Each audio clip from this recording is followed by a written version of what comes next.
कोर्टाचा नाद आहे ना, ते कोर्टात सुद्धा जाता येत नाही का? तर तुम्ही ते सगळं मान्य केलंय म्हणून अशोक पवारांना हे कर्जही घ्यायचं नाही, कारखानाही चालू करायचा नाही. आणि फक्त हे 2 महिने मला कारखाना चालू करायचा होता, सरकारने पैसे नाही दिले. मला कारखाना चालू करायचा होता, सरकारने पैसे नाही द्यायचे. आणि मला शेवटचं सांगतो थांबतो, कारखाना चालू करायला किती पैसे लागतात? बाकीचं सगळं बाजूला ठेवू, आपण कामगारांची तिन्ही बाजूला ठेवू, मागचं सगळं राडा बाजूला ठेवू. फक्त ह्या सीझनला कारखाना चालू करायचा किती पैसे लागतात?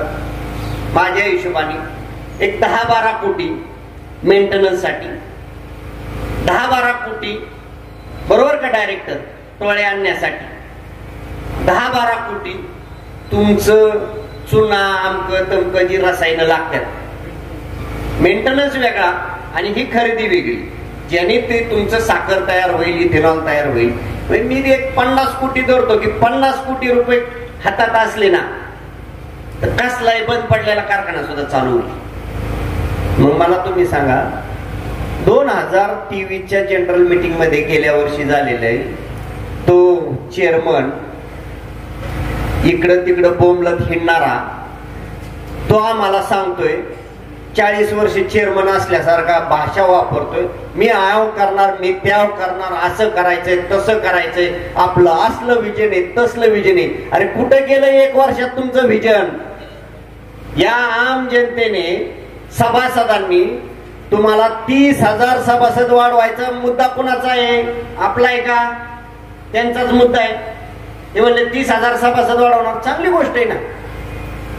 15,000 रुपये प्रति शेअर प्रमाणे 30,000 जर त्यांनी ह्या वर्षामध्ये सभासद केले असते तर कारखान्याला 45 कोटी रुपये मिळाले असते. किती? आणि मला माहिती आजही गोडगंगेचा शेअर निघू द्या विकायला, तुम्ही आम्हीच लाईन लावून घेणार आहे का? तर ती आपली काम देणोय. संस्था कधी मरत नसते, ह्यांना बाजूला करा, संस्था चालू होणार आहे. मग मला सांगायचे तुम्हाला, ते 45 कोटी दोन्ही वाहतूकवाल्यांना, दादा पाटील बरोबर आहे का? 6-6.5 कोटी गेल्या वर्षी दिल्यात तुम्ही वाहतुकीला. कुठे आहेत ते 6.5 कोटी? कारखाना तर चालू झाला नाही, कुठे गेले तोडीवाले? ते 6.5 कोटी जमा झाले, 51 कोटी झाले. आणि तुमचा जो 21,000 जुना सभासद आहे, 21,000 जुना सभासद आहे, त्याच्याकडे 11 कोटी रुपये येणं कारखान्याचं. मी म्हणतो त्यातलं 5 कोटी जमा झाले. किती झाली रक्कम? 56 कोटी. आणि तुम्ही ह्या अहवालात दाखवलंय राज्य शासनाने घोडगंगा सहकारी साखर कारखान्याचे 30,000 शेअर्स घ्यायचे. अहवालातलं सांगतोय मी. किती घ्यायचे?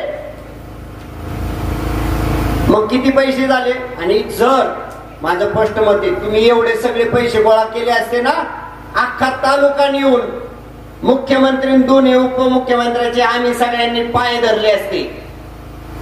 60 कोटी रुपये आमच्याकडे आहेत, तुम्ही 30 कोटीचे शेअर्स घ्या गोडगंगेचे भाग भांडवल म्हणून. सरकारला ते करता येतं, कारण ते पैसे परत सरकारला मिळत असतात.